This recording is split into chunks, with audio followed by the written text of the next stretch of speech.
it does. What's the business, man? We are back. You did. With another one, man. Smash them likes out to everybody in the chat, man. Happy Friday. You dig. How everybody feeling, man? We got a special guest, man. You know what I mean? What's the word?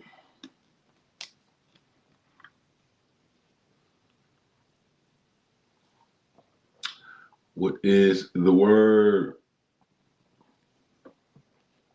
Smash them likes, y'all. Smash them likes. Let me see. Okay, my boy in the back. I see you. I'm about to pull you in right now, my nigga. Yeah, bro. Shout out to everybody, bro. Skis. Now, tonight's guest is at least to me, fairly new. Maybe not to some of y'all, maybe to some of y'all. Content creator, you feel me? Hold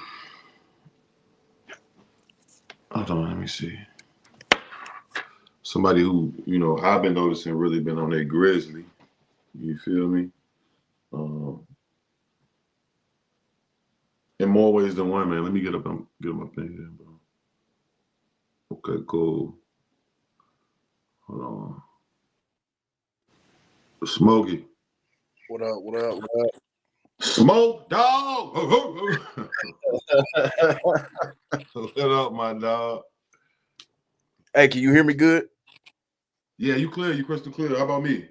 All right, yeah, you good. I just didn't want to be staticky over here. Oh, no, that's perfect, man. How you feeling, bro? How was your day and shit? I'm blessed, man. I woke up this morning, so I can't complain with that one. Hell yeah. That's right. The way shit be nowadays, man. Well, yeah, like I was saying, bro, I was just saying, bro, I've been like just noticing you on your grind, even before like just how like for those who don't know, like when you I guess with this, I always tell people that when I started this YouTube shit, well before I started this YouTube shit, specifically YouTube, but I mean this applies to anything, when you in a certain, I guess you want to say realm or niche or same circles, motherfuckers be acting like, oh, I don't know who that is, and motherfucker, you know what I'm saying? Especially nowadays with this YouTube shit, how they pushing. Not only they used to just push like nice size channels. Now I be running across all type of new content creators and just Then not just off of that, but just based off of different like maybe the same mindsets and shit like that, or the same the same interests, I guess, if you want to say it like that. And I just really wanted to, put you in front of my people just so they can know if some of them don't know you. And, give your shine, because you've been definitely on your motherfucking grind. It's crazy, right? Because I was just now looking at I didn't even know you had a conversation with X-Man Rico. Yeah, that's probably one that goes unnoticed. I don't personally know him. We might have talked once, but I'm familiar with who he is for sure. I think he was doing this shit before me, so I was like, "Oh, that's dope." I was like, "Bro, really been doing this shit?" Like, and then I see the whole the documentary situation, and I'm like, that kind of just opened my eyes even more. I'm like, "Oh yeah, bro, on that path." You know what I mean? And yeah, you feel me? That's like I just feel like you can always tell when somebody taking something serious, as opposed to just man. That X-Man Rico one was probably one of my favorites because he's a comedian for the most part. I heard you asked him something about that, and I was like, "What? You like humor? Bro?" I was like, humor, yeah. Yeah, I ain't know that, bro. Yeah, he said he does it or trying to do it or wants to transition to it, and I'm like, honestly, that's a good idea, man. You got to expand your thinking outside of the box. This shit's only gonna last so long. Facts. Yeah, I always tell people, shit, be 3-4 dimensional. Don't just be one. You know what I'm saying? Try different shit. Do as long as this shit, I feel like it makes sense to you, or you know what I'm saying, makes sense, relates to you, or And it's cool to try different shit. I always salute people when I see that shit. So look, we're gonna start from the beginning, man. For the people who don't know, like I always say, let them know your name, let them know, where you from. All right, bet. Smoky. I got a YouTube channel called The Smoky Show. I'm out here in Omaha, Nebraska. Okay. Home of Terrence Crawford. Uh, the probably the most famous person right now that people know of from Omaha, Terrence Crawford. So that's Right, right. right. I didn't even know he was from there. That's dope. Um, so Nebraska, is that, I mean, off the top of my head, that's Midwest, right? Yeah, All about right. See, like 10 hours. Midwest. How is the Midwest, bro? Man, where I'm at, man, one day, like, shit, it was just a blizzard like 2 weeks ago, and now it's 70 degrees out. So, What the fuck? yeah, I liken it to a female on her monthly. Right. What's it? All right, because like I'm gonna tell you, like just off the top of, I mean, I think the places I've been through the Midwest was probably like Indiana, Kentucky. I've been through there. St. Louis, I've been through there.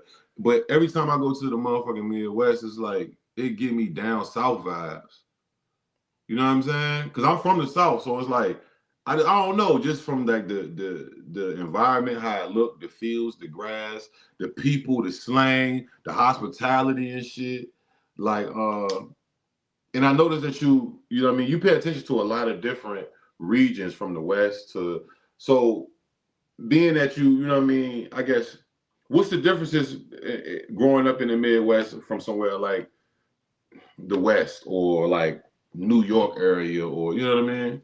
Well, I mean, probably off that, when you think of places like California, New York, you think of like gangs, maybe, and Mm-hmm. tourism, stuff like that. When you think of Nebraska, you think of cornfields and stuff like that. But me personally, I don't know, man. Like, the biggest difference to me is racism. Like, we have a lot. Like, it's more in your face out here. And Mm. off to what you said a second ago. The reason why that Southern hospitality do be in the Midwest a lot is, a lot of the slaves and people, when they left down there, they came up through the Midwest to get to the North. So some of them, settled. But there's a lot of blacks up here, and in Iowa, where I kind of came up at in my early years. That's what you seen, man, was just racism, no matter what, whatever way. Especially if you mixed. They calling it how they see it, and they ain't hiding it. But as I got a little older, I think the biggest difference now is like we get everything last, man. Like, so it's either we start a trend or we follow on a trend. There's no in between. Am I Right. What do people represent that the Confederate flag out there? depends on where you at. Like in them little small towns in Iowa, yeah. Small towns in Nebraska, yeah. When the riots was going on for the George Floyd situation, Yeah. they was riding all up and down main streets with the Confederate flags on the back of the trucks, and they was out there with it and open too. They wasn't hiding it. So So look, so even like traditionally back in the day, because I mean, for those who don't know, like the Confederate flag, the stars on the flag represent the state. Is that one of them states, or they just adapted that, or you talking about Nebraska, the Nebraska flag? yeah, like Nebraska, like yeah, let's just say Nebraska to be specific. I'm not sure. What I should have said, not to get off track, is a lot of people don't even think about this, but Malcolm X is from Omaha. So his dad was, What? yeah, his dad was unalive downtown by like a Charlie car or something like that. Yeah, I didn't His know that, bro. his monument is like off of like 40th and something, and I want to say Sprague or something like that. And it's just Nigga, put, I did not know that, they bro. ain't got nothing there to let you know that's Malcolm X's house. But Hold on, you telling me Malcolm X is from Nebraska? yeah, Omaha, Nebraska. Why Yeah. they don't let that shit be known more? Like outside of, I'm pretty sure Nebraska know, but nigga, I'm thinking this nigga from I don't know Harlem, Philly or something. Or, New York, Harlem, something like that. yeah, like maybe because he moved around. He did move around from Yeah, just me knowing a little bit about him. Yeah, who would have fucking guessed, bro?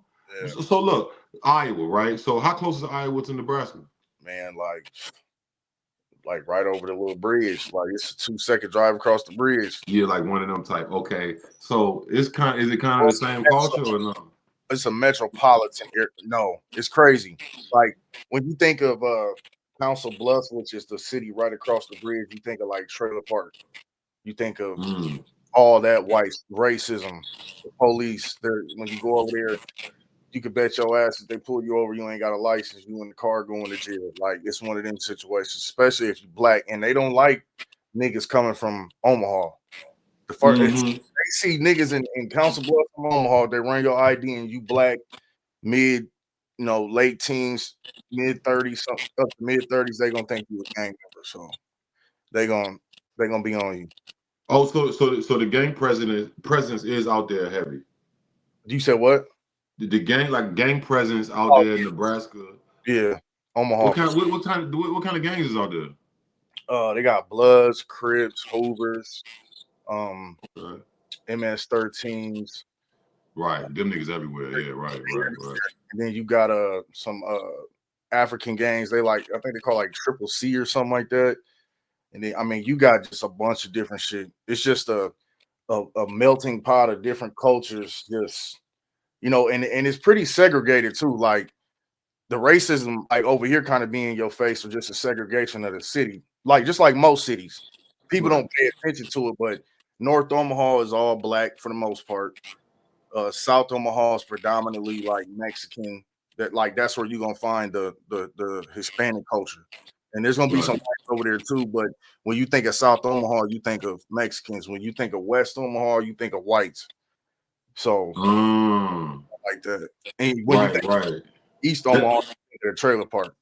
That remind me of some. That's how it is. Like being from Virginia. I always tell people that too. Like especially when I move to Cali, and even when I go to like just different places that's not the South. I'd be like, yo, where I'm from, nigga, it's like you got the black people, the white people. I mean, of course, you got the Hispanic people. They didn't took over, right? Salute to them. But it's like predominantly like it's white and black people. Like, you know what I'm saying? And then it's like everybody kind of be in their own. I mean, people intermingle and shit. People date different, but it's kind of like it's like I guess because of the history of the past with the slave shit. They being it's not like all right. Let me say it like this. Because I tell people like this in LA. Like I'm like, man, nigga, out in LA, nigga, or Cali, period, it's predominantly Hispanic. Yeah. I'm like, nigga, where I'm from, nigga, it's black and white, then Hispanic people. You know what I'm saying? Like, bruh, yeah, like we number one and number two type shit. Like when it comes to the size of the groups of the races and shit, and it's almost like I don't want to say. I guess being from the history of the slave and just that whole situation, like you have to coexist in a sense. You know what I'm saying? And shit, and people, shit do be happening now. Like, motherfucker, it's niggas it's people that still racist. It's people on both sides, black people and white people. It's harbor feelings there, but like it made my head turn when I moved to LA because it's like, nigga, the essays run this shit. You know what I'm saying? Real like we number 3. Black niggas is real, but just judging from looking on the culture, looking at the movies and looking at knowing people, and you would think it was a whole nother way.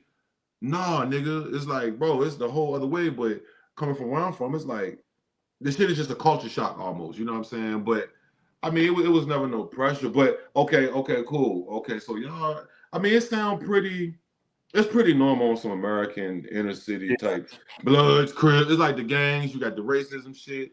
So what type of shit was you into coming up? Like, I guess take me back to like, I guess teens to young adult type shit. Like, what you was working? You was on some street shit, or you like what type of shit you was into? Let's see. I'll start with this. I was adopted at 2, and I was adopted with my little sister, and she was like 12 months, and we was adopted to a black family, like the only black foster family in that city at the time. So that's what saved us from not getting split up. At that point, I grew up probably from like the age of 2 till about like 8. Probably sheltered for the most part. But I always had this wandering mind, like how when you sit down and you probably like go over your thoughts at night and you just think like something like either you forgot something or something ain't right, maybe something bothering you. So I always had this feeling of like somebody's not telling me something, like the truth. Somebody's lying to me about who I am, type shit. So when I got to be about 10 years old, I figured out I was adopted, and then I had a biological mother who lost me and including my sister.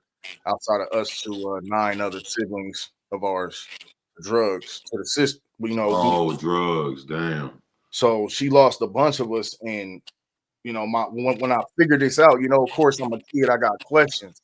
So now I'm Yeah, asking especially my mother, these questions, and she don't really want to hear it. So at that point, when my father died when I was 13, I figured out like, hey, like fuck this shit. Like I'm just an angry ass kid. Like motherfuckers lied to me my whole life. Motherfucker ain't telling me the truth. So now I'm like just about to take this out on everybody because the only thing I ever wanted was to know the truth. You know what I mean? Like once yeah, you know that something ain't what it's supposed to be, or there's another story to this, and then you start asking questions, and people start getting away from the truth of the situation, you start to feel lied to. And then when it comes to people that you love or love you, you feel betrayed by them.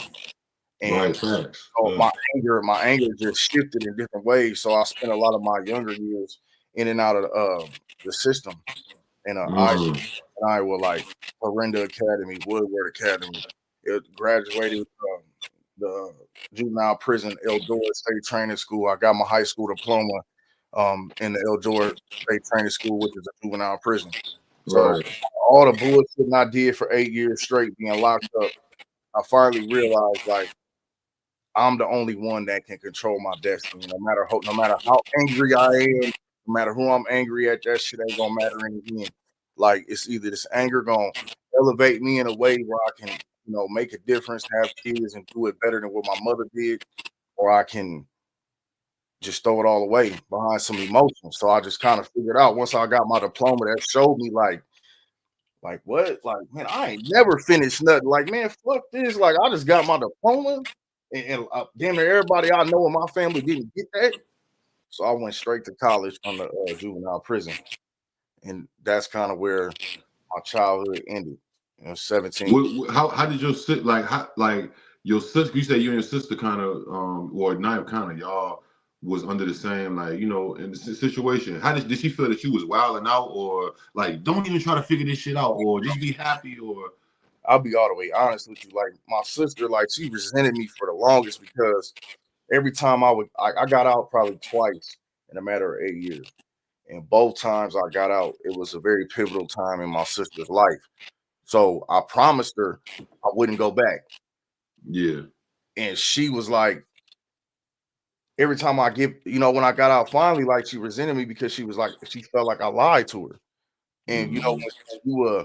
when you were a young black woman growing up in a situation like that, racist town, a mother who's starting to resent you, you starting to resent her. Truth's coming out. Your brother's not there to lean on. Now you start resenting me, and Right. once you started resenting me, it just caused friction. And I mean, as time went on, we had kids. Things got a little better, but it's still there at times. You can tell. Type shit. Yeah, I'm the only child. I know, but I always ask people who got siblings, like, cause I used to always want that shit. Like, why I couldn't have no? I felt like I was unlucky and shit. Like, but it is a lot of shit that come with having siblings besides like the good old times or conflict. You know what I mean? Bump heads and shit. Damn, I didn't know that, bro. Like, that's some deep shit. You know what I mean? I can only imagine. So all right, boom. So you was fucking up a little bit, you know what I mean? You finally accomplished, you know what I'm saying? You got your degree, which that's a big step. Even if you don't even use that shit, I be telling people like that's a good step for just oneself. Like I can accomplish something, you know what I'm saying? Like I ain't just shit because bro, it's so crazy, man. Like this world of how you, especially as a kid, how you thinking like in order to be some it's better to be a fuck up, I guess. You know what I'm saying? Until you wake up one day like, bro, I could have been. You can still be you, nigga. Like, you know what I mean? It's like people. I don't know. I feel like you as when we have not the best influences, we kind of bamboozle ourselves, and then like I always tell, like especially my young niggas, I be like, bro, you can still like be a cool nigga and do whatever you want and just like actually be a good like achieve shit. You don't have to just go fuck over. Motherfuckers think you get points for just fucking up and getting locked up, which you do, but that shit don't really amount to nothing in it. Like when you know what I'm saying, you can't spend none of that shit, street cred and none of that jail shit. You got war stories and that's it. You know what I'm saying? Get what you can get out this motherfucker. You know what I'm saying? Because we only get one of these shits, my nigga, and we don't never know. Like one thing for sure, we all gonna be dead, and we don't know the time. You know what I'm saying? My favorite saying is that these young brothers nowadays think it's cool to be dumb. You know what I mean? Like they think it's cool to have education. They think it's cool to talk proper. They think it's cool to say, "Hey, you know, I got class this evening, and I'm getting a degree in culinary arts or something like that." They think that shit is lame, and the second you start talking like that, oh Lord, don't do that. You know, they shutting you out. They don't want to talk to you no more. Get the fuck on somewhere. They calling you goofy, right? Like, you know. So, all right. So, boom. So, what led you to even like doing the content as far as on you? Was you doing music first? Was you a promoter? Were you doing anything artistic? Was you just one day waking up like, let me just try something? Like, how did you even get to this type of shit? That's a good question. I'll be honest with you. I think honestly it was more like a destination type thing, like in a sense, and that's crazy to say, but like when my mother had was murdered in 2016, at that point I went Damn. through a tailspin. You know what I mean? So I was Right. over the place. I couldn't sit still. I'm visioning her laid out, you know, bleeding. I can't do it. I can't get her up, can't save her, can't do none of that shit. Every day listening to my kids ask where, you know, their grandma is, and I'm trying to manage that, but trying to get this shit out of my mind of what I've seen. You get what I'm saying? So now on top of that, I'm sitting there, you know, thinking to myself, like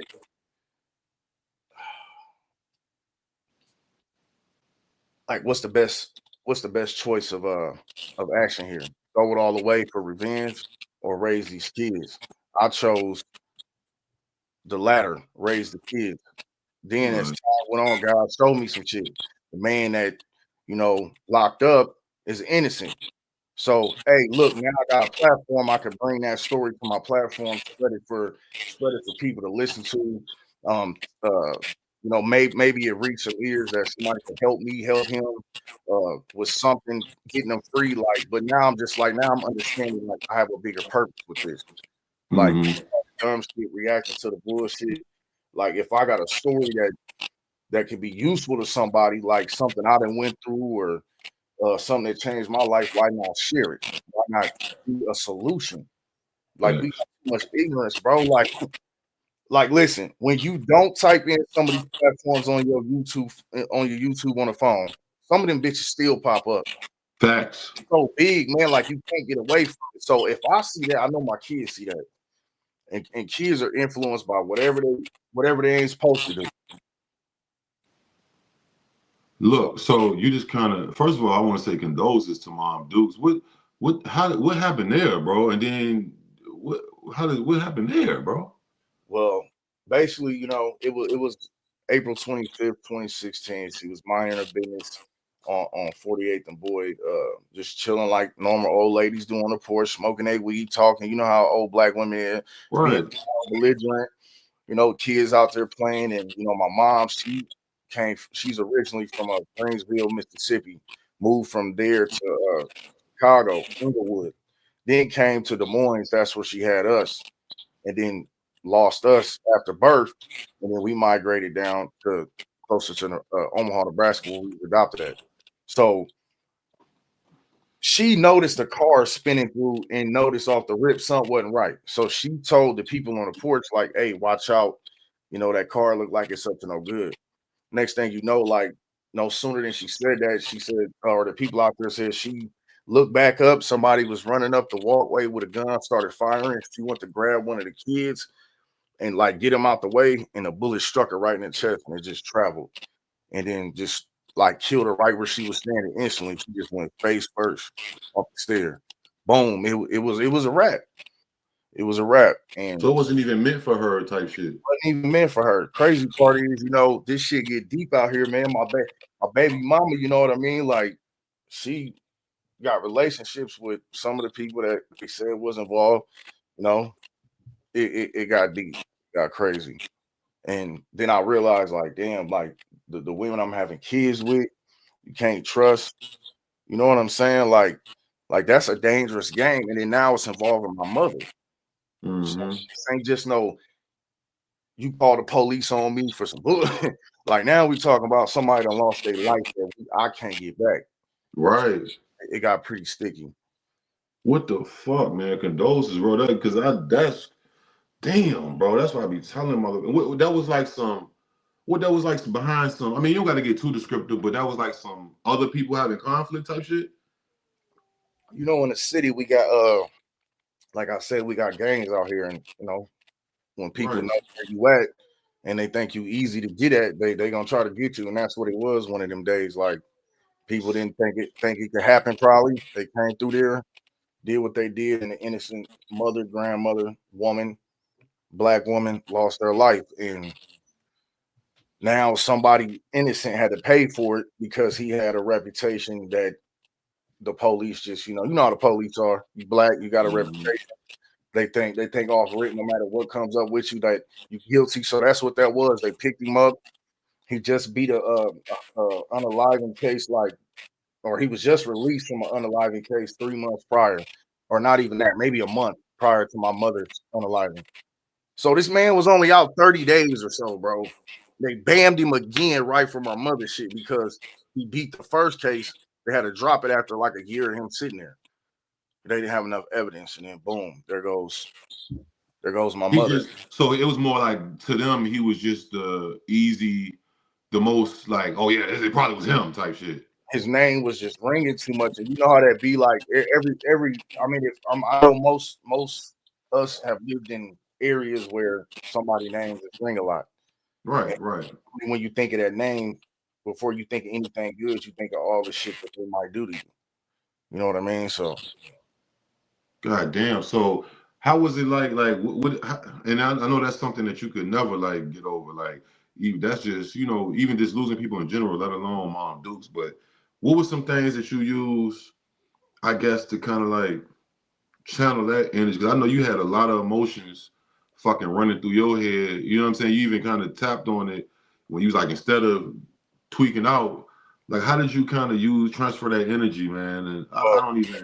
let me clarify. I didn't get to the content space until 2024, so it took me like 8 years to figure that shit out. But before that, Right. it was a struggle. So I had ended up getting jumped like a week after she got taken out and fractured my neck, uh, fractured my skull, hand was broke. So they threw me on this medicine, some oxycodone and shit.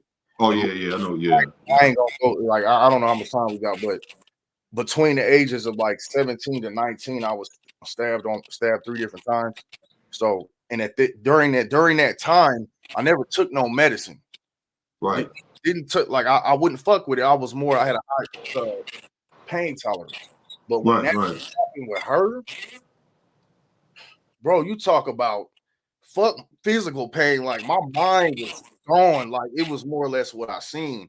So the oxycodone took me to a place of like no return for like 5-6 years, bro. I was down bad, That, down bad. that's more like how you was coping. That's how I was coping. Like I wasn't like, and the crazy part is like, if you didn't know me, you wouldn't have noticed. The only Right.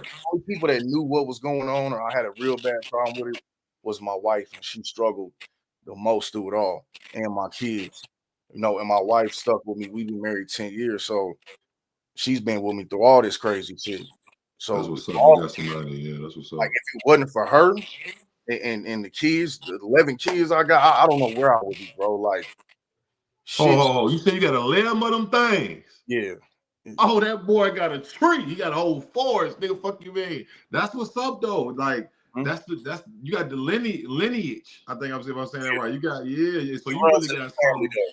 It runs in the Yeah, bloodline. but you got some. A lot of niggas don't know. We like. I'm a father too. I got four, but I know that a lot of at times, or even some of us, even it's like nigga might look at that shit as a burden or man, this fucked up ass world. But man, real talk shit like your kids and shit for a mother, that shit keep a nigga alive, man. That keep a nigga.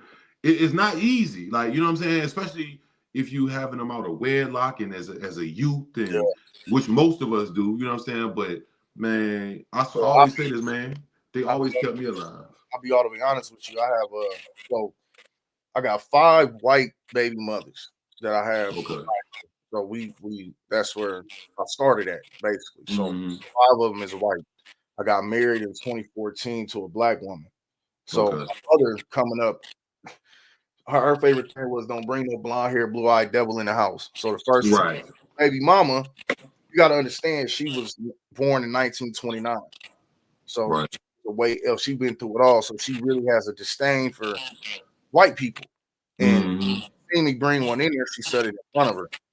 So that shit stuck with me. So I never disrespected her again, my adopted mother, by bringing in another white woman. But when I got 25, I say I finally start thinking shit a little differently and slow down. I met her, my wife, in a real rough patch.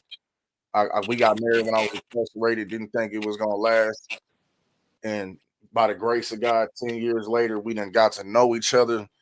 Fall apart, fall in love, fall out of love, all kinds of shit in a matter of 10 years from and only knowing each other a couple before we got married. So we really done went through the ringer with this shit. Mm-hmm. Mm-hmm. Damn, I mean you that's dope, bro. You gotta have people, man, and people don't be understanding. It be hard dealing with people, man, and you know, but some motherfuckers don't got nobody, literally. You know what I'm saying? And that shit has send you off. And when I say you, I mean anybody in general. That send a motherfucker off into some wild shit, man. Motherfucker don't got nothing to live for, or don't give a fuck. You know what I mean? Um, but damn, yeah, condolences to your moms, bro. That's fuck. I did not know that. Not that I should have just known that, but you caught me off guard with that one.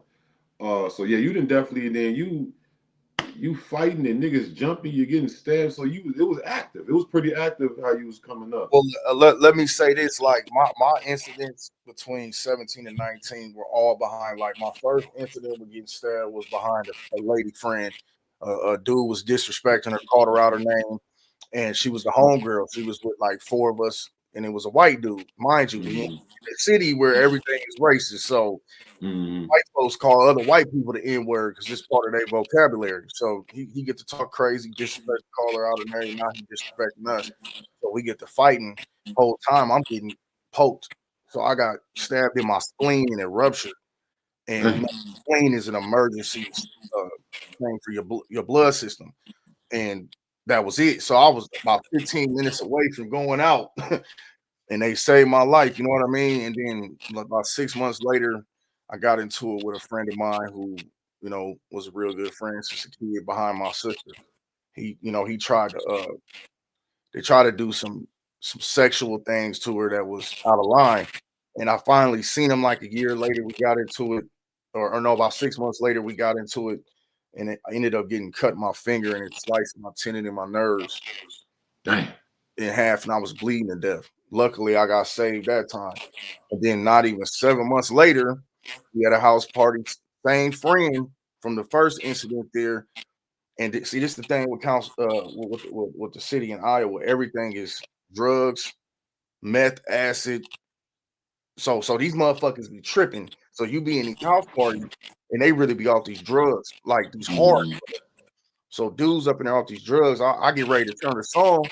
Dudes start tripping. We start fighting. Go outside. Man, it's the middle of the night. I don't even see these scissors coming. And my dumb. This why I don't wear house shoes outside the house anymore, especially the gatherings. But I tripped and he jugged me in the neck right here. This my Damn. it's my jugular by like that much. And so so every time I was getting into it with the situation like that, it was more or less me defending somebody. So I never associate myself with just bullshit. So it was instilled in me, protect what you love, defend what you love, make sure you know what I mean. You just stand on whatever as a man. So anytime I've been in situations, I just go head first. But I had to learn.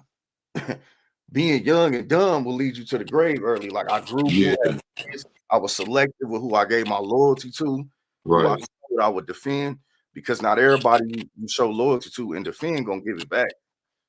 Especially when it comes to you almost losing your life. Yeah, bro. Gonna risk their life, bro. They not. Right. Facts. But they not. Motherfuckers, I tell you, man, you right on with that one, man. You never know until it come down to it. We see it all the time. Motherfuckers who even like I was just looking at this K Flock, this kid K Flock, and he going through a Rico in New York and shit. He was just coming up on his Bronx drill shit, and a nigga who some other niggas shot his nigga, and then he went back and slid for the nigga, and the niggas testifying against him. The nigga that I've seen that. What the fuck? Like, bro, I be telling the young niggas, like, bro, even the niggas that you like, you have to be very careful who you go out for, who you know what I'm saying? That don't even mean you pussy. That just mean you need to know. That don't you shouldn't even put yourself in a position to where don't even wait till you have to get into just be like, yeah, I can't really hang around that nigga like that because he's not even my partner like that or that person like that. Like you gotta really be selective with that shit because that shit could backfire in so many different ways. And the loyalty today is just like it doesn't exist damn near. You know what I'm saying? Like this shit is tricky now. Picture if you would have fucking died or something. You see what I'm saying? Like Webster, what the fuck, bro? Open the Webster's dictionary.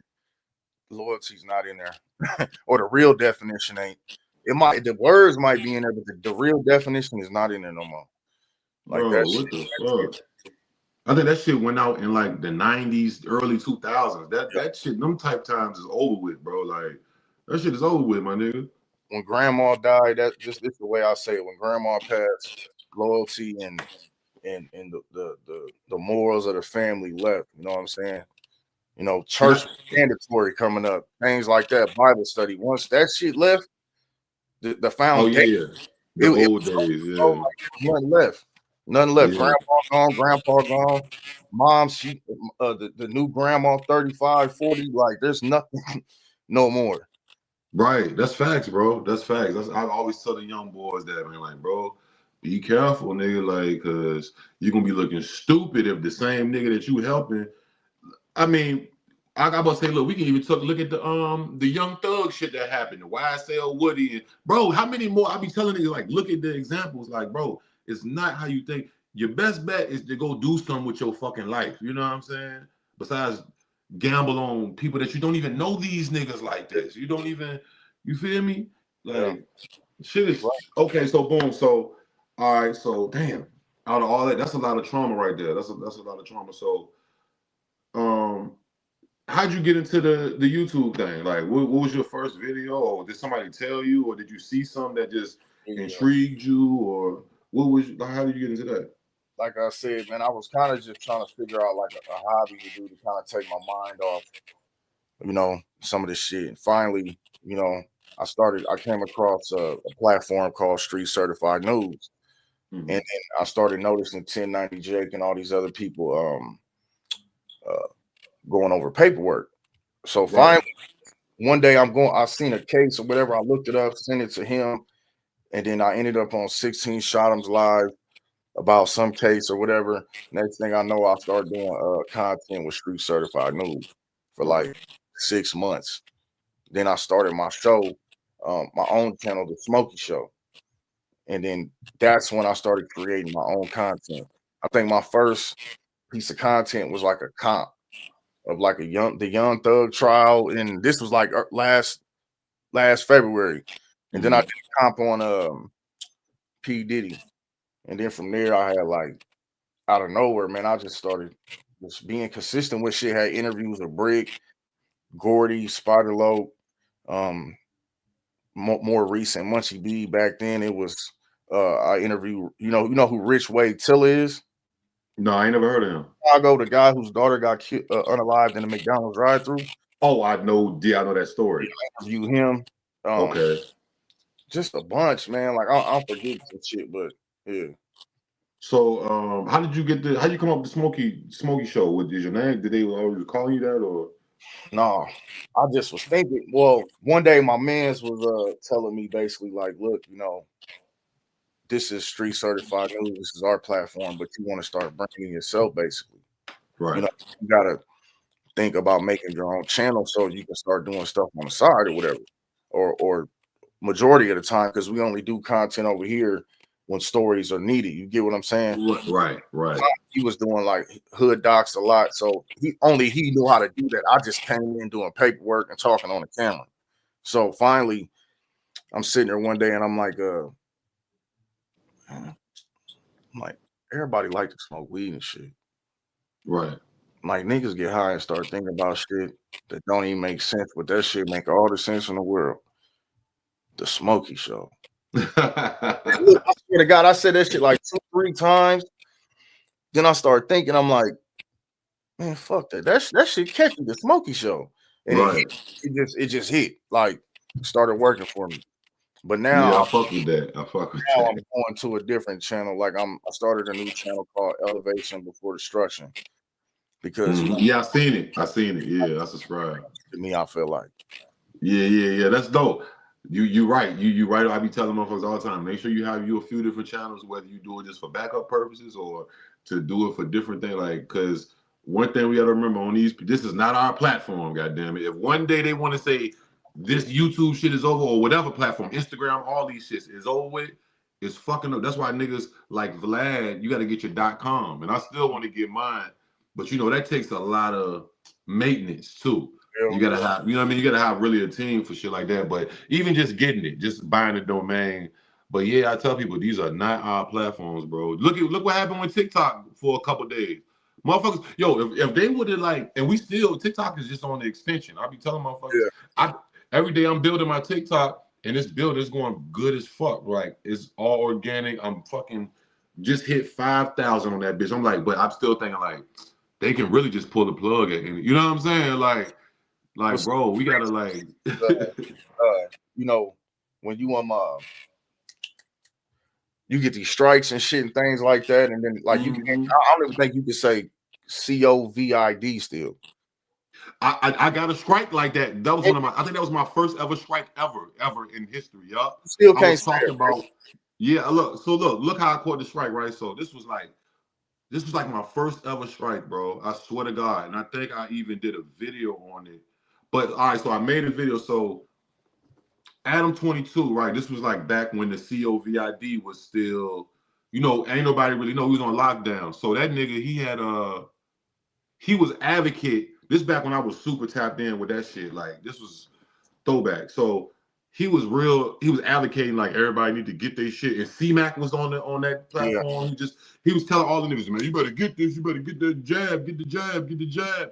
And I never came on my platform and was pushing either or agenda, but me personally, I ain't fucking with that shit. Yeah, I understand that some people had to fuck with it, like for work purposes or if they were super sick, or it's different strokes for different folks. So I really don't bash people. At first, I was just kind of like, y'all crazy, but it's different strokes, bro. But for the person who has I was thinking for the person who has a choice, I would say don't get it. But this nigga Bill Clinton nephew used to always be like, get it. So I remember one day he tweeted, it was a tweet. I went on Twitter and he was like, man, I just tested positive. And so I went and made a video and I wasn't even trashing him and I wasn't even telling people you should do this or don't do this. I just brought it to the attention of the community that I had at the time. I probably had fucking 3,000 subscribers at the time. And I didn't listen in the video. I swear to God on my life, I ain't say, told y'all that shit was fake or you should do this or don't. I just spoke about it. Man, I look and I ain't even. I showed a screenshot of this nigga tweet. That's all. I ain't want no video, no nothing. And it was me at the park talking about it. And them motherfuckers gave me a strike talking about. And I lost the appeal talking about. I don't know, fake news or put some shit like that. When I wasn't even. So at that was one of my earliest. Like, oh shit, they could do what they want on this motherfucker. Hey, well, I mean, Trump in office, I don't think he's worried about that. Yeah, no, yeah, I know. Yeah, I know, right? Like, now, Mark Zuckerberg he just took, fake news was a thing that they was blocking on like Instagram and Facebook. He just took that away. Yeah, okay. Like a day or two before Trump, I think maybe the day before Trump got elected or got inaugurated, But I'm not telling people to push fake news. But at one time, they was like, it's the AI, bro. I tell niggas my thing is it's the AI, and I know because so much trial and error. Like it was one time, bro. I was doing a listening to your music stream. Like this was like 2.5, 3 years ago. And somebody sent the song in, my nigga Jason, shout out Jason. He actually named my shit the Snow Gang and the whole thing. Shout out to him. He been supported for a minute. But he sent me this song of some kid from the shit got 33 million views on YouTube, legit. And it was called Unalive Yourself, but it ain't called, you know what I'm saying? But it's like the dude's trolling, you should unalive yourself. It's like, but the shit got 33 million views. So I reacted to this shit on this one. I used to do my music streams on my channel. Like you can see and hear everything, as opposed to now I'm over on Kick doing that shit because of these exact reasons. And I left it up. I was gonna delete it, not because of that. I used to just delete my lives, like those music streams and shit, cause all the copyrights, and I was just new to it, and I didn't know what can get me in trouble all the way and with that type of shit. So, but I left that one up, and I was like, you know what? I'm just gonna delete it in the morning. For people who sent their money and maybe they didn't see it and they catch it on the replay, nigga, I woke up to a strike. They said I was telling people to unalive themselves. This all I'm yes, bro. That's when I knew it was the AI, because if you look at the video, all I was saying was, damn, this dude, after the song went off, I said, damn, this dude made a song called Yeah. So when I got the strike, I said, you know what? That had to be AI, because if a human just looked at that shit, they would see that all I'm saying is the name of the song. I didn't make a joke about it. I said, ain't that something? This dude that made it, and this shit got 33 million views. Anyways, next song type shit. Yeah. So these platforms, bro, you get niggas gotta protect themselves as much as possible, bro. I just lost bro. They just gave me a strike 2 days ago on like my third channel over a video that I reacted to, and they didn't even delete that video. And then when I went back to look at it, the shit that they saying is in the video. I'm like, that shit ain't in the video. But I'm to the point where I'm like, yeah, I'm just like, whatever, bro. Like, okay, bro. Like, and that video that I reacted to it got like 2-3 million views. I'm like, how the fuck did I do it if while I'm doing this reacting and y'all saying that the actual content is in the video, not something I'm saying. So I be telling people, these are robots that run this shit, my nigga. You have to, YouTube ignores me. I'm to the point they ignore me on fucking Twitter, bro. I swear to God, Twitter, bro, they ignore my tweets, bro. Like, this shit is crazy. Man, everybody out there, get you a second and third channel, nigga. How many channels you got? Man, all together, I got too many to count. I probably got 10, 12 of them bitches. Yeah. And that's because I didn't, all the channels, back in the day, this YouTube shit wasn't how it is now. So we would just use to create channels, and I was pushing my music shit. So I was just creating channels, putting out music up there and shit. But as of late, I didn't remember all my old passwords, and then I've been able to get into them. But my main shits is like probably 4. I got 4 main channels. You know what I'm saying? So those are the ones that I really, really push. The other ones, they slowly building. But yeah, I just always tell people, man, make sure you get backups, bro. Like Instagram, all that shit, because these are all we in an age where it's nothing but computers, bro, running this shit. You have to really like get a human. You have to force them people to fucking, you know what I'm saying, get a real live human to review some, and it's just a headache, bro. Like I lost my whole channel before, bro, at 15,000 subs. That shit, nigga, when I lost that shit, I was laying on the couch every day, like, oh my God. Like, bro, that shit, bro, talking about all that hard work, like that's like I be telling niggas, bro, if you put your blood, sweat, and tears or something, and something happened with it, boy, that shit hurt you, it'll crush you. You feel me? Like you can't get that time back, my nigga. You know what I'm saying? My channel ain't even monetized, and I got most of my video, I think my highest video on my channel is like almost 900 or something like that. But see, I take my shit like this. Like, when I do content, I do it because I want to. A story interests me. I'd rather, the views really don't bother me that much, because at the same time, I'd rather just my story reach somebody. You can't guarantee when a couple thousand people watch the video that a couple thousand people listen to what you had to say. It's more maybe like 10 of them motherfuckers heard you. So I know if I do like a video and they get at the most 800, at least a couple hundred listen, heard something in it, watch more than a bit of it. Long as you stay consistent, and that's anybody, bro, it's gonna build the right way, bro. And then long as you stay consistent and you care about the shit that you're doing and you doing something meaningful, whatever it is. It don't matter what fucking whatever type of shit you into. It's gonna build, but consistency is always the key, my nigga. Like, look at niggas like Trap Lord Ross. That nigga drop once every month, but he got his people programmed to the point of, you know what I'm saying? It's about you just understanding your people and what you doing. Each situation is unique, you know what I'm saying? But consistency is the one thing that, as long as you stay consistent, everybody's consistency is different. But yeah, man, your shit, bro, you doing exactly what you're supposed to be doing, bro. Like, no, but nigga, you was just on academic. First of all, hold on, let's get there, bro. So look, before we get there, yeah, hold on, before we get there, look. So this was some shit that was disturbing, right? I would say disturbing, but well, no, it was disturbing. Like a nigga was, I was losing sleep, but I was like, that's fucked up. The whole and I never knew the update after what happened. The situation with the big homie CC nigga, because he just kind of popped up out of nowhere, and then when I seen you put a video out where a nigga you was trying to interview him or something like that. Hold on, my bad. My contact came and I gotta fix it. But go ahead. Yeah, I got him too. Big homie CC. Yeah, whatever happened with that shit? Like, explain to the people who don't know. You were supposed to interview him, and then he was egging your calls, and you sent him a deposit. Like, what the fuck? So basically, just before I go into that, he did pay me back, so it wasn't like. Okay, good. Eventually, it took a minute, but you was hot as a motherfucker. You was like, nigga, I got motherfucking kids, nigga. It's up and it's stuck. If it gotta be that, I'm like. And then I'm like, that's fucked up though. Like, you can't fuck over people like that, bro. Like, niggas don't understand. Like, niggas getting this shit out the mud, niggas. Bro, man, this shit ain't easy. This shit ain't free.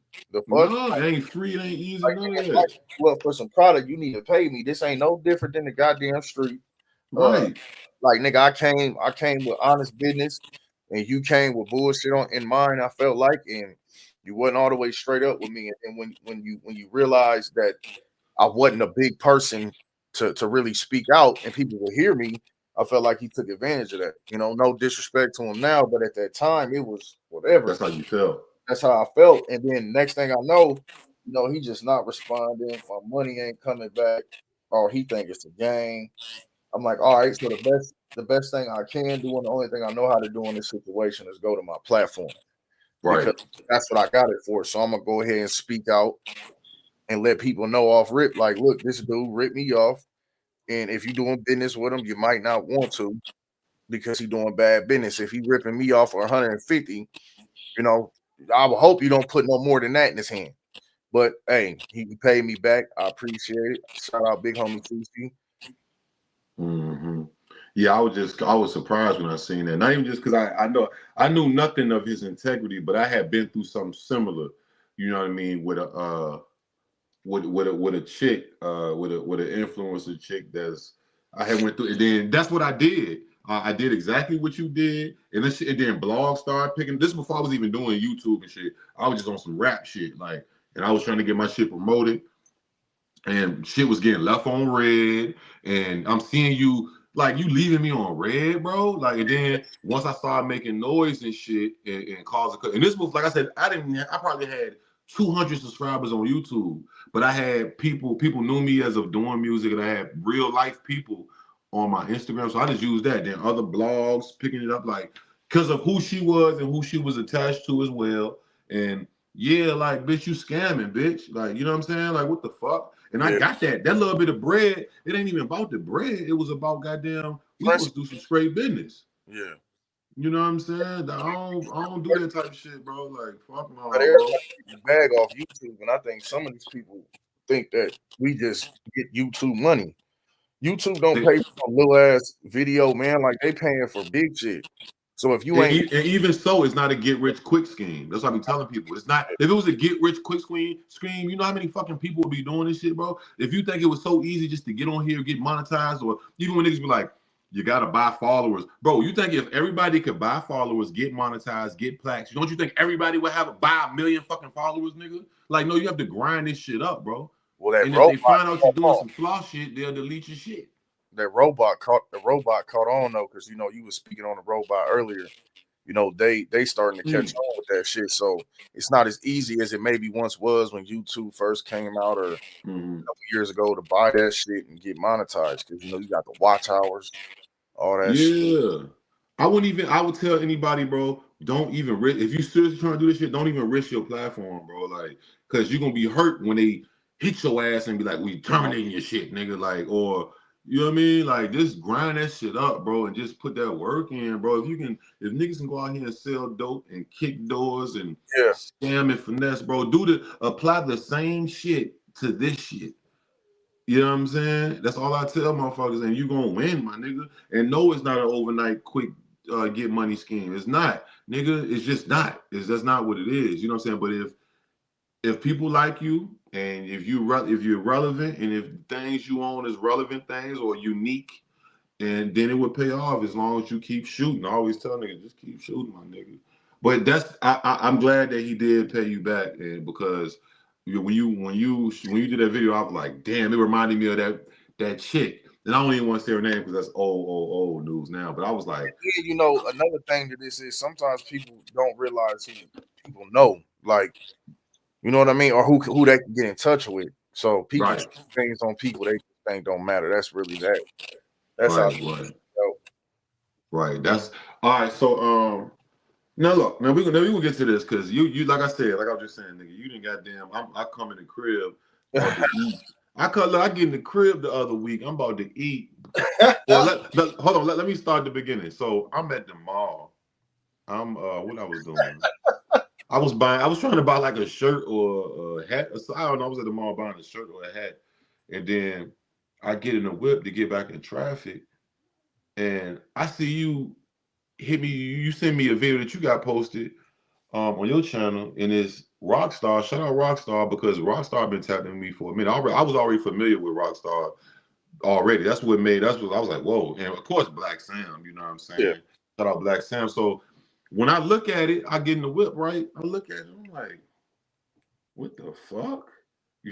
That's my first reaction. I'm like, oh shit, like, hold on, that's really Rockstar, and that's really Black Sam. Like, I used the trap on Melrose. That's really right there with a Johnny Rocket hamburger. That's the whole. This is real. This ain't AI. So I see that.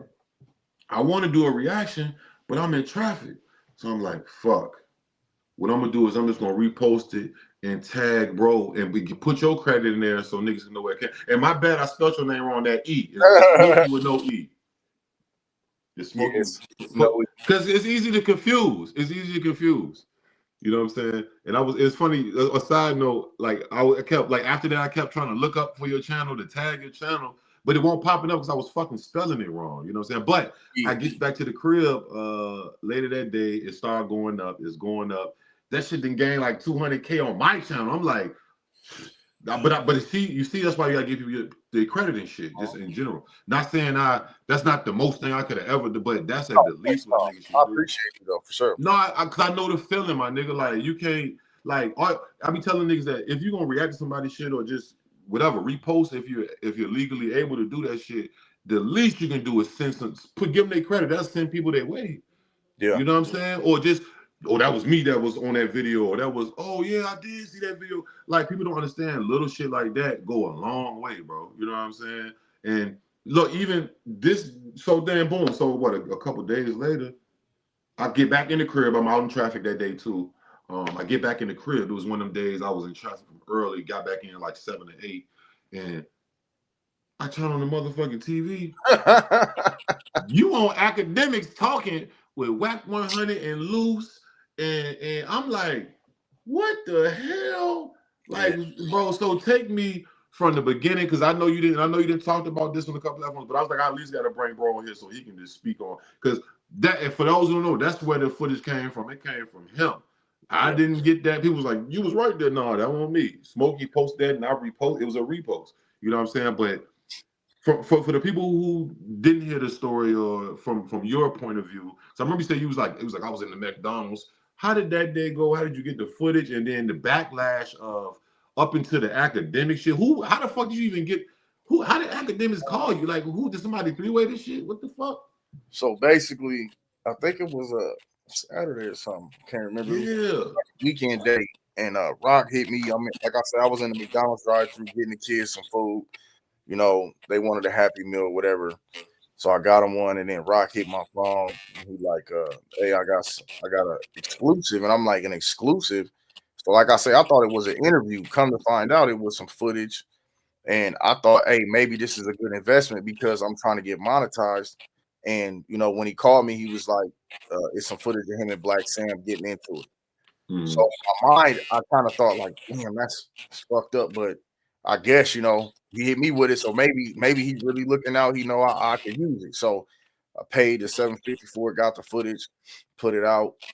Didn't think nothing of it. The next day I wake up and my name's all through Clubhouse on Clubhouse forums. Like, I've only talked to one person about this at the time because I had no intention on telling nobody. You know, if it did come out, because you didn't tell me that. You didn't tell me that. If it came out later on down the line, like months or so, maybe I'd have told it then. But it wasn't something I was in a rush to tell because I didn't really give a fuck. You get what I'm saying?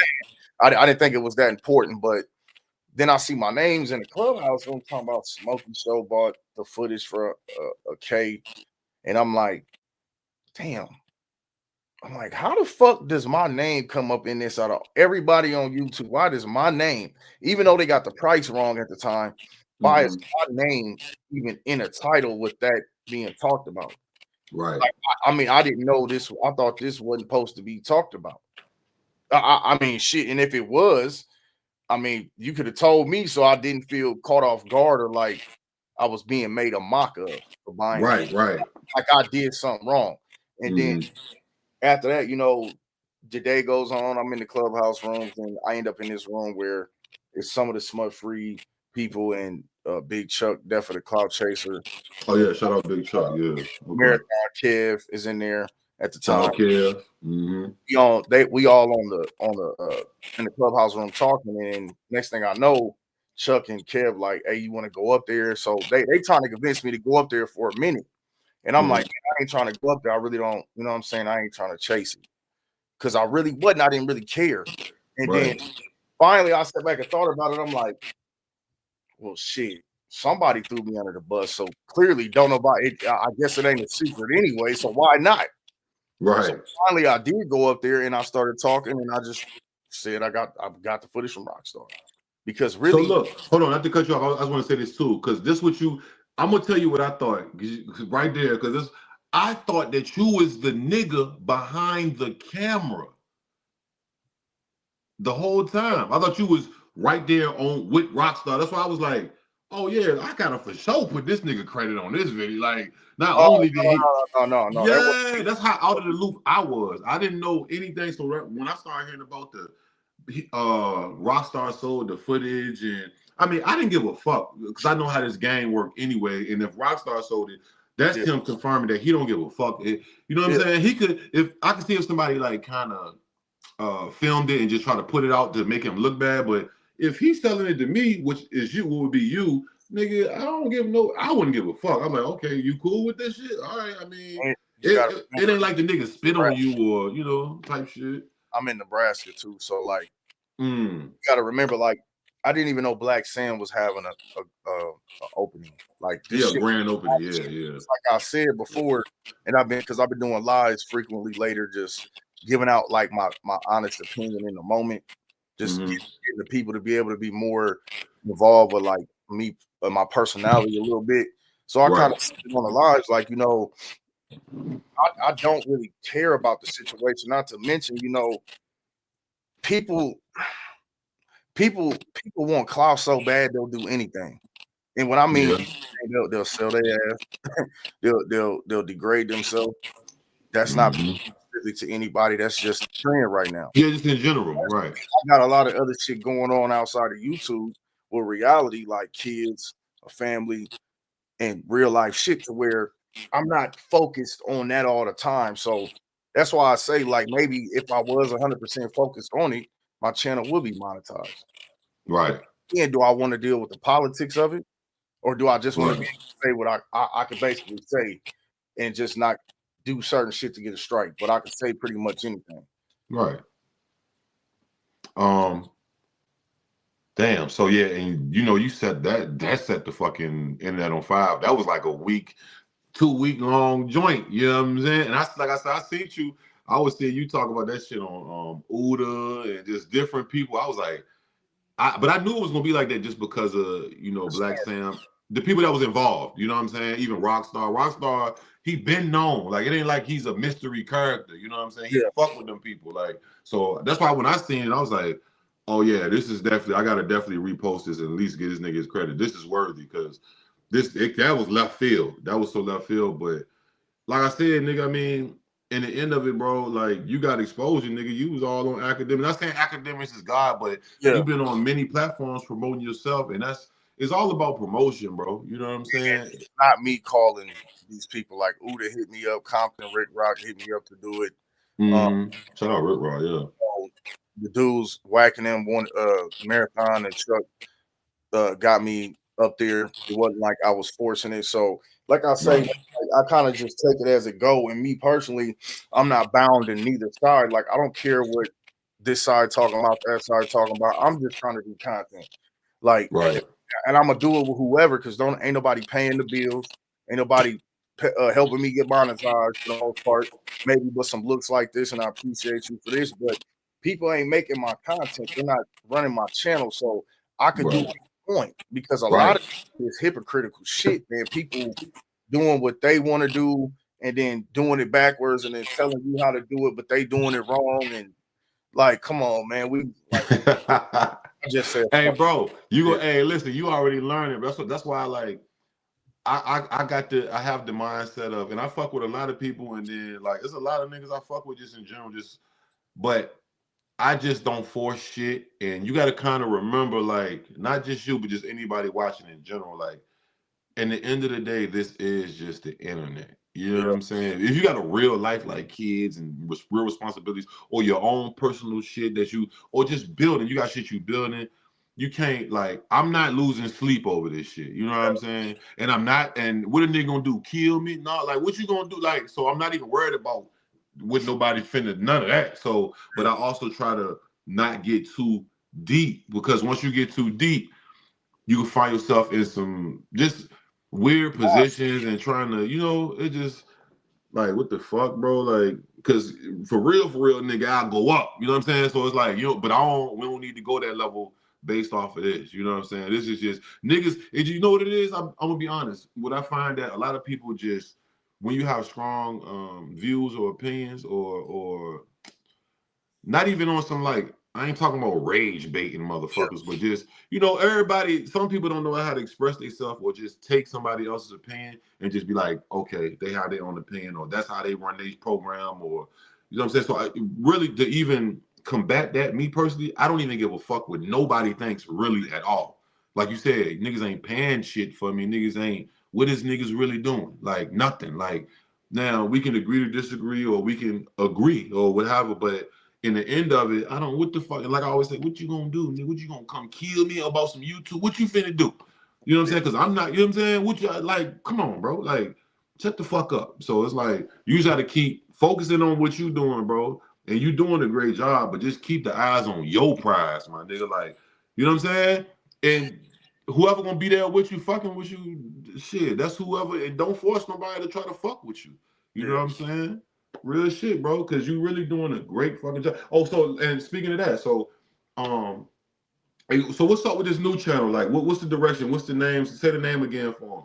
So it's elevation before destruction, and basically it's more like me actually tapping into doing creative content, because I feel like I said it on live the other day, like us as black folks, we got the most creative minds that God Mm-hmm. created. Like we turn anything to gold. We can turn some pennies to $1,000,000 quick.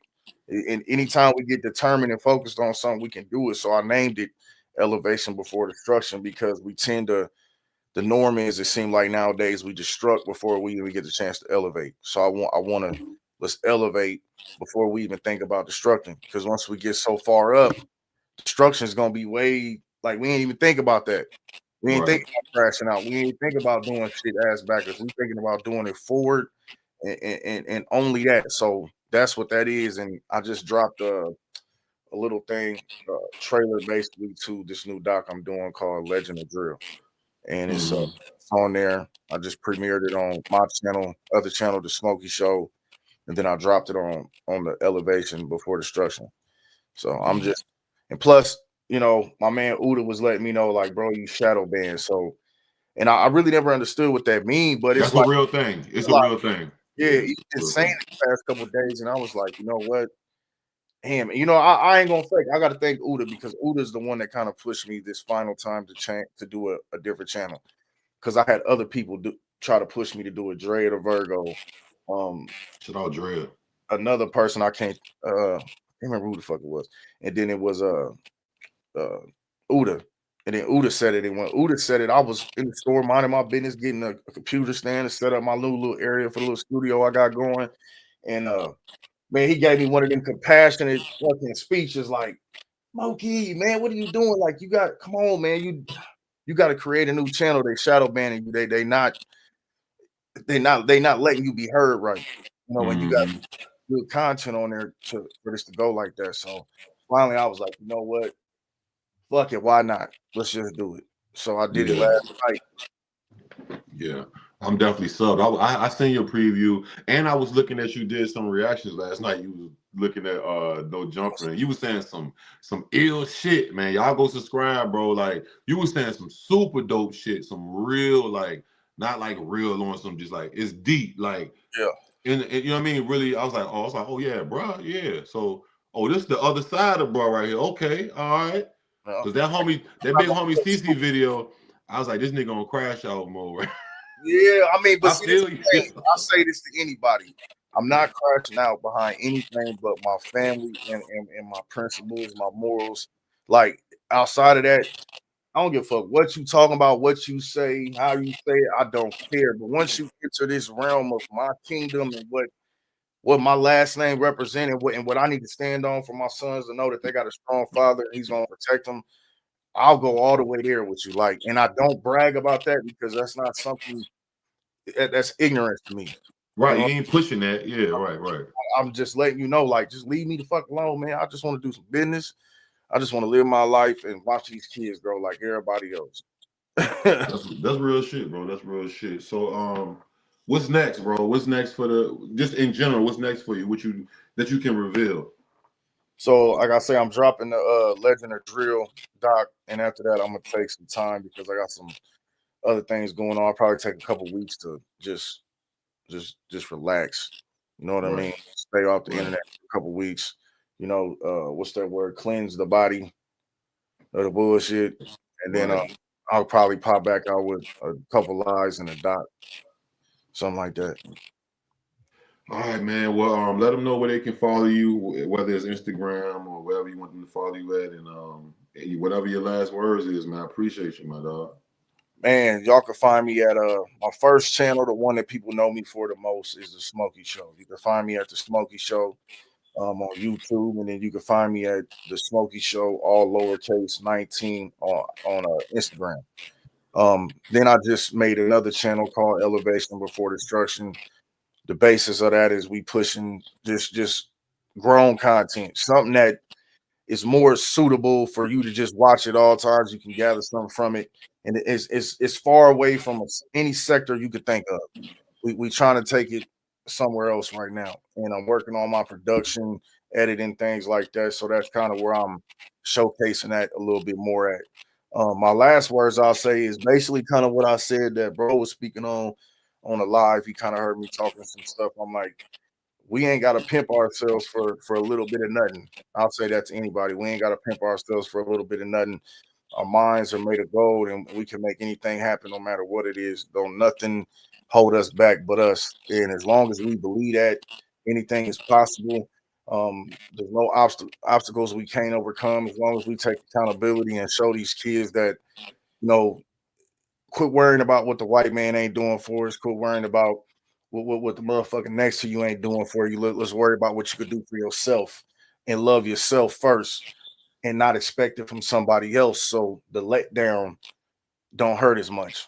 There's nothing to be let down by if you don't expect nothing from nobody, especially if you don't know them. So fuck them. So let's just get this money. Let's put it back into where it matters most, our pocket, and let's stop pimping ourselves out. We got too much. We just got too much self dignity, and I'll touch on this self dignity. I'll touch on this last thing. Where did that go? Because it's only in a select few that you see in public now. Self dignity. We done lost our way with that. We got to find our identity as a community, and once we do that, anything is possible. That's all I got to say. No, for real. Wise words, man. Well, appreciate you, Smoky. This has been another one, man. Shout out to the Smoky Show, man. Coming through, dropping them jewels off. You already know I'm gonna stay tapped in with you, my brother. We gonna work behind the scenes and talk and do some more. You know what I mean? I appreciate it, bro. Yeah, Love. shout out to everybody that pulled up too, man. I appreciate y'all for tapping in and showing support for this. Yeah. Blessings, my brother. Peace. Salute. Gone. All right, gang. Appreciate y'all pulling up, man. Be on the lookout, man. Y'all know the business. Stay tuned for more. I want to give Smokey another thank you. Shout out to all y'all Kodaks, Jazz, Rich. I seen my dog Neem in here. Yarami. Now it's a room, man. What I say? 10.